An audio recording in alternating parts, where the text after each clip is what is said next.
What's up, everybody? This will be my first official YouTube video. Gotta do it right now at this very moment in time where I'll probably never commit to getting it done. So I wanted to talk about the Eagles. They're winning against the Saints. Bounce back against the Saints. Man, oh man. Besides the turnovers, I know he's still getting bashed on the internet, which is funny to me. Besides the turnovers, interception, I guess Nick Sirianni took credit for it because it was just a terrible play call, putting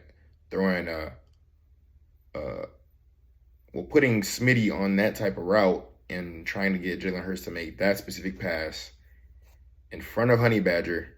That is a type of pass that only needs to be thrown to a big body wide receiver such as A.J. Brown.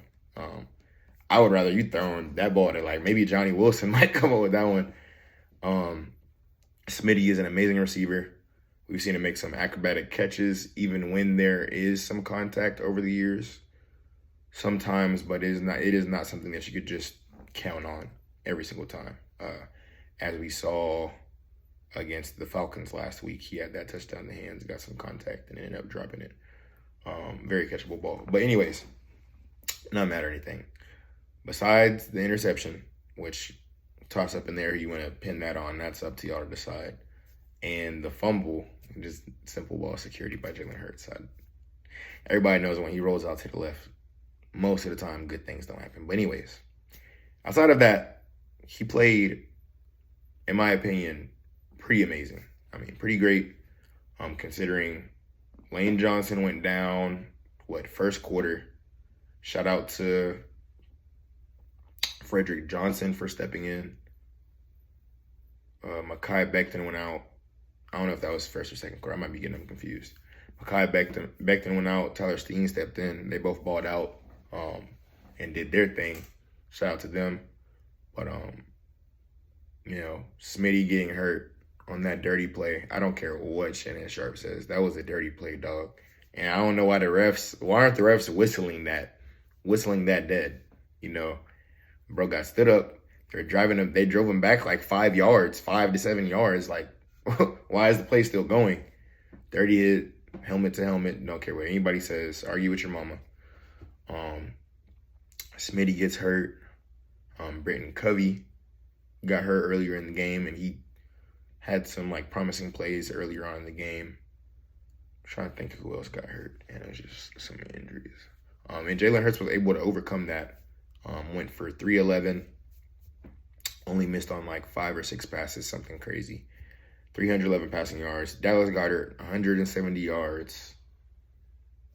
Receiving his best game. Hopefully,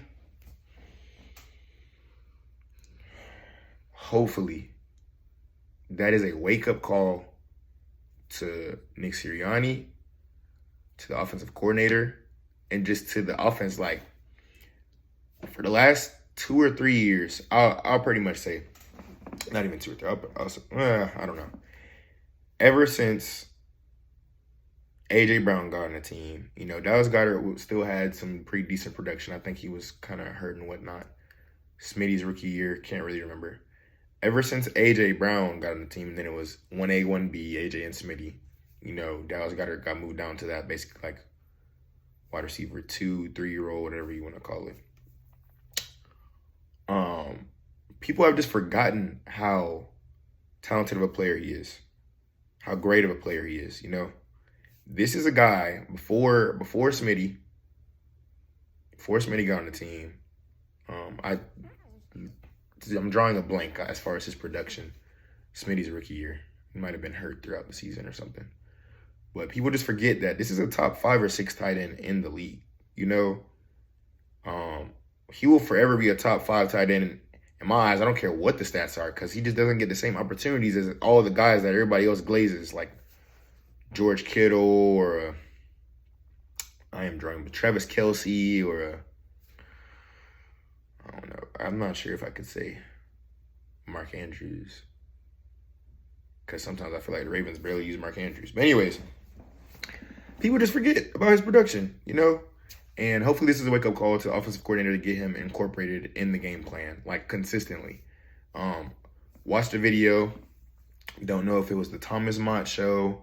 Don't know if it was Eagles Owl. Don't know if it was Philly 500. Don't know if it was the chat sports guy that does the Philadelphia Eagles.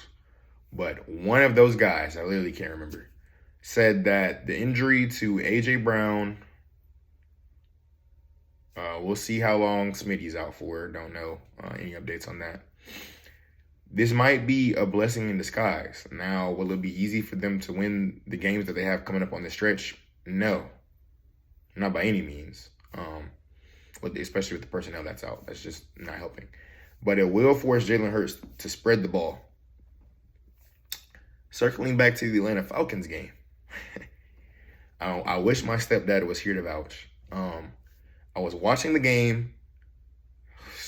I know it must be annoying for other people to watch the game around me. I'm yelling the whole time, whatnot. Just pissed off. But I was complaining the entire game to my stepdad. And he kept telling me that I was tripping like to chew or something. I'm like, bro, Jalen Hurts is only throwing the ball to Devontae Smith. Devontae Smith had 70, 80 yards the Atlanta Falcons game. Jalen Hurts didn't have that many passing yards, of course, on the Atlanta Falcons game. But I was complaining about it. And on the last play, the play where he threw the interception, literally right before they walked out onto the field, I was talking to my stepdad. I was complaining about it again. I was like, Jalen, this is scaring me. Jalen's been throwing to Devontae the whole game.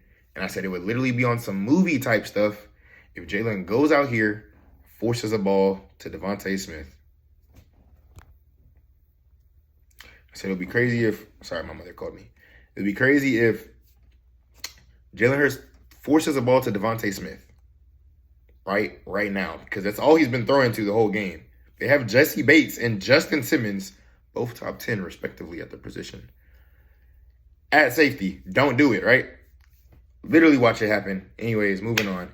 He needs to spread the ball. Show Dallas Goedert some love. Good, he got it in. 170 for you. Get him incorporated in the game plan, regardless of if AJ or Smitty are coming back and winning whatever.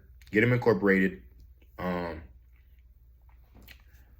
was, as little of a sample size as it has been, I was happy to see Jahan Dotson get like 2 catches or something. I mean, I don't know if it's a separation thing. You know, I keep seeing all these PFF and all these grades where he's like getting ranked terribly as far as separation from the corner. But then it's like I watched all that tape on Jahan Dotson. I studied so much tape. And I just find it hard to believe because one of his strengths is route running. Like, it's just no way. If Jahan Dotson is wide receiver 3, the dude in front of him is not locking him up the whole game. Like, I don't know how they do those separation grades. I'm not buying it. It was good to see him get a couple catches in. He played a big role in the Dallas Goedert however long that catch was, 70, 60, 50, whatever it was. He played a role in that, set the legal kind of pick for some Saints defenders to run into each other and got Dallas going. I'm happy to see him play a role. Hopefully that continues to grow. Hopefully that continues to build. Was cool to see Paris Campbell get on the field. He had a catch or 2 as well. I'm just glad that they're tapping into the depth. Obviously, I mean, they have to. We're kind of forced to, but I'm just glad Jalen spread the ball around like a tad bit. Obviously, we leaned on Dallas Goedert and Saquon Barkley to walk out of there with the victory. Not mad at it. Johnny Wilson's injury kind of scares me. Johnny Wilson is kind of scaring me in general. Now, Johnny Wilson caught the ball, fought for the first down on that one catch, but the other catch, kind of towards the sideline, ball hit him decent coverage on him. Ball hit him right in the hands. Have a friend that played for Florida State some years ago, played with Johnny Wilson, said he had a catching problem. College I watched, he did have a little bit of a catching problem, but I didn't want to believe it. You know, you're a big body wide receiver. You should be able to win some of those contested catches. Saw the drop. Jalen Hurts put it right on the money. Hopefully, Johnny Wilson continues to grow. I still think I think he's going to come in clutch towards the end of the season. Like, everybody's still figuring out their roles in this offense, right? Jahan Dotson, Johnny Wilson, Britton Covey. Britton Covey was kind of starting to figure out something. He got injured. He's going to miss 6 weeks. So he will get integrated back in the offense whenever he's healthy. Everybody's trying to figure out their role. I believe Johnny Wilson is going to have a important role by the time the end of the season rolls around. Hopefully we make the playoffs. Very confident that we make the playoffs. So yeah, hopefully he continues to grow. I like what I saw from the offensive coordinator, Nick Sirianni. Nick Sirianni. I keep trying to go to bat for you, big man, but I'm gonna continue going to bat for you, but I can't ignore the decision making from actually the last two games. Really, some of the decision making in the Falcons game cost us, but decision making in the Saints game almost sold us. I mean, it was like 2 or 3 times he just straight up didn't take the points, right? For the field goal, straight up didn't take the points, and it almost ended up coming back to bite us in the butt. I believe he'll get it together. I know he's an aggressive coach by nature, and he trusts his guys to go out there and make those plays. Sometimes stuff just doesn't go according to plan, but you can't be too predictable in your aggressiveness. Now, sometimes you're going to have to punt. Sometimes you're going to have to take the field goal. You can't just always go for it. The defense is always, I believe he'll get that together. He's getting cruised. He's getting crucified on Twitter as we speak. I refuse to call it X. It's just weird. On Twitter as we speak. And I believe he'll get it together. Regardless of what reports may be, yes, this is a player-driven team. I feel like Nick Sirianni is like one of the younger coaches, and I feel like he's more of like a player's coach than a coach. But he is great at motivating them. They definitely ride with him through thick and thin. It's more like a friendly coach type of relationship ordeal going on is what it looks like from the outside looking in. And I believe he'll get it together, man. They got something going. What else do I want to touch on, man? This is my first video. I'm going to be releasing raw, uncut footage here. I'm going to be recording an intro. I'll be in these same clothes. I'm just doing it all right now because I won't do it if I don't commit to it right now. Yeah, I think that's pretty much all I have. Oh, let me give the defense their flowers. First of all, let's clap it up. Clap it up, man. Bryce Huff, you still stink. Bryce Huff, I'm not seeing, that don't look like 51 mil to me. Don't look like 51 mil to me right now, but everybody else, man, Milton Williams continues his trek. He's been balling. Booker's been balling. Jalen Carter, they're questioning Jalen Carter after the Falcons game or something. Put that to bed. Great stuff. Right back to looking like the JC we know from last season, if not better. Jordan Davis, where the air wire that said, oh, it's only run pressure. He's just there to stop the run. Sack for your boy. He looked like he was shot out of a cannon chasing after Derek Carr, man. I saw somebody on Twitter said that he was chasing after Derek Carr like it was an oxygen mask, man. Y'all gotta stop, dog. That's crazy. But he was moving, though. Don't forget that boy ran a 4.8, 4.9 in that 40. I'm saying that's why they went and got that boy a heck of an athlete right there. I'm trying to think of who else. Sweat didn't have the numbers, but he got some pressure. And honestly, Brandon Graham did his thing. Listen, Brandon Graham don't have the speed. This, that, the third. Still got some finesse. It was one play. Somebody will have to find it and go look at it yourselves. But one play, he just straight drove the offensive lineman back 2-3 yards, just off the rip, straight. Still got that old man strength, man. Shout out to BG. Linebackers played great. Zach Bond is absolutely balling. And had great coverage on that play against Alvin Kamara. Alvin Kamara made a heck of a catch, AK-41. Zach Bond was there. You just got to put a hand up. But he was there. Go back and look at the tape. That's great coverage right there. Just got to put a hand up. He wasn't aware that the ball was thrown in that direction for real. I can't particularly remember if Nakobe Dean played well. I think he did. always room for improvement.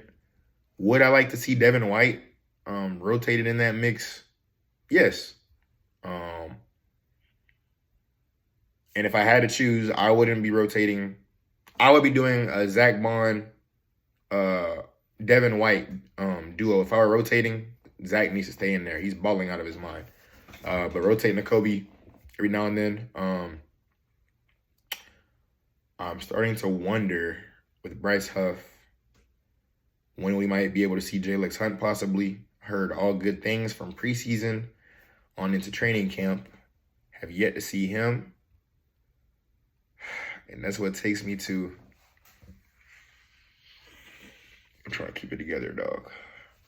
Bro, why is Isaiah Rodgers not on the field, dog?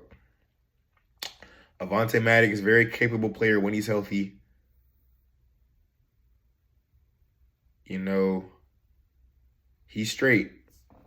Everybody's calling me when I'm recording a YouTube video. He's straight when healthy. I will say against the Falcons seemed to target Avonte Maddox a little bit. They had some success there. Really, any game that I've seen as far as them having success or getting the ball rolling, they seem to target Avonte Maddox. So I personally think,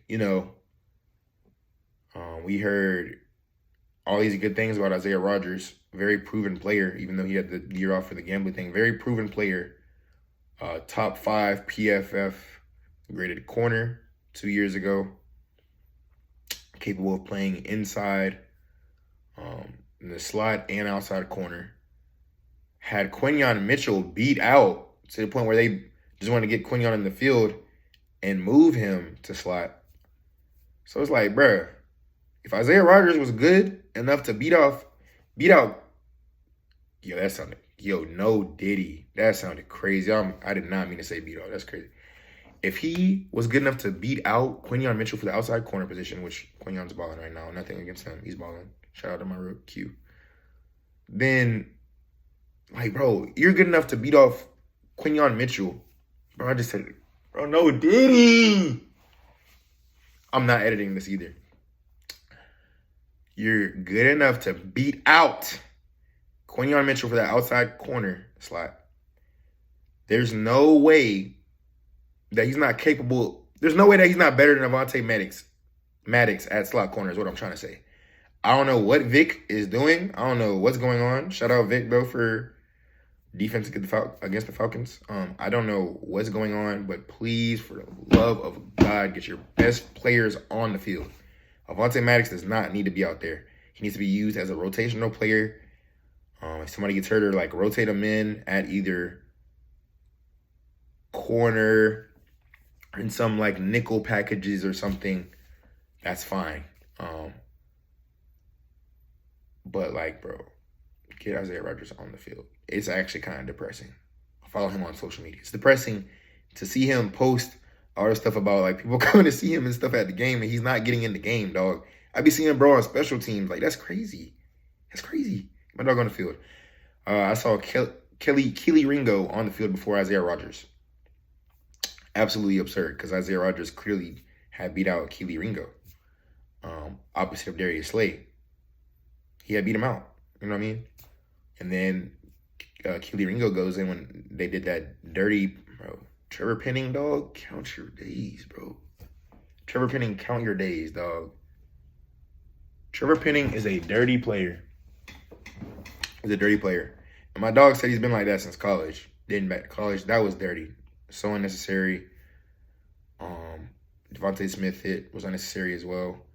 Saw some video of the Peyton Turner guy, which is the guy that tackled, hit Devontae Smith helmet on that play, spitting. Not sure if he spit on him, because that's crazy. You would have to talk to Smitty about that. There's no way he spit on my bro. But I saw the video. It looks like he spit right next to him or something. I'm going to give Peyton Turner the benefit of the doubt and say that he didn't spit on Devontae Smith. But if he did, count your days. But yeah, get Isaiah Rodgers on the field, man. Ed Reed Blankenship balling, of course.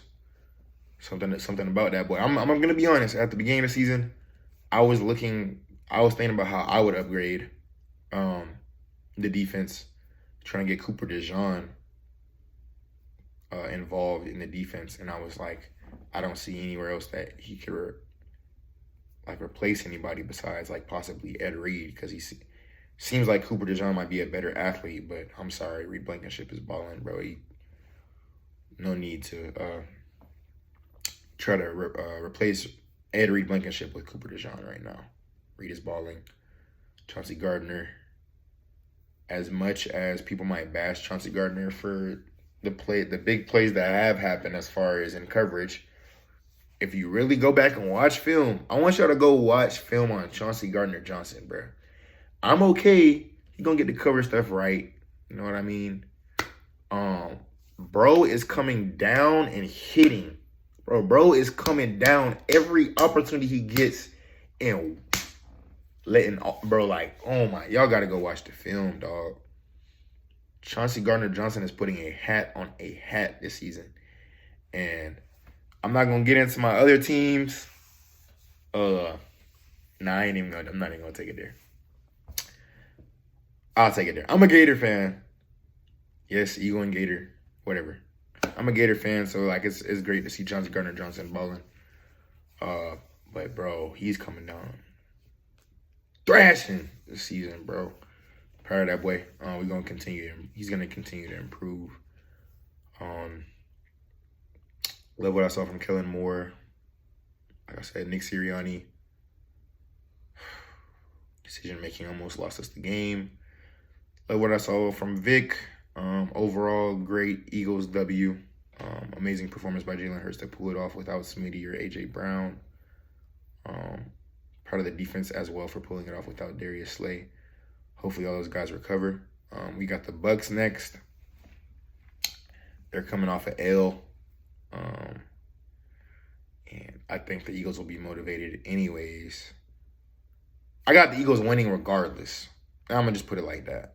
Now, if Smitty doesn't play, this might be a good game. But if Smitty comes back, I don't know if AJ's come back because they said he might miss another game. If Smitty comes back, I like us to win regardless. Okay? We lost to them in the wild card or whatever last season, so I know the Eagles players are going to be extremely motivated to get this dub. Tampa is coming up off a L, off a low, bad L, terrible L. So I like us. All in all, it was a great weekend. The Dallas Cowboys lost. My whole family's from Texas. Either live in the Houston or Dallas area or Frisco. Frisco's right outside. So I had some fun with them. Poking fun at them, man. Dallas Cowboys L always means a great weekend. But yeah, this will be the end of my first video. Thank you to anybody that tunes in. I'm going to get the ball rolling. This is just the beginning. Try and get consistent. It's something I've been putting off for 2 years, and I've had the blueprint to get the ball rolling and just been scared to put out content. So other than that, I'm out.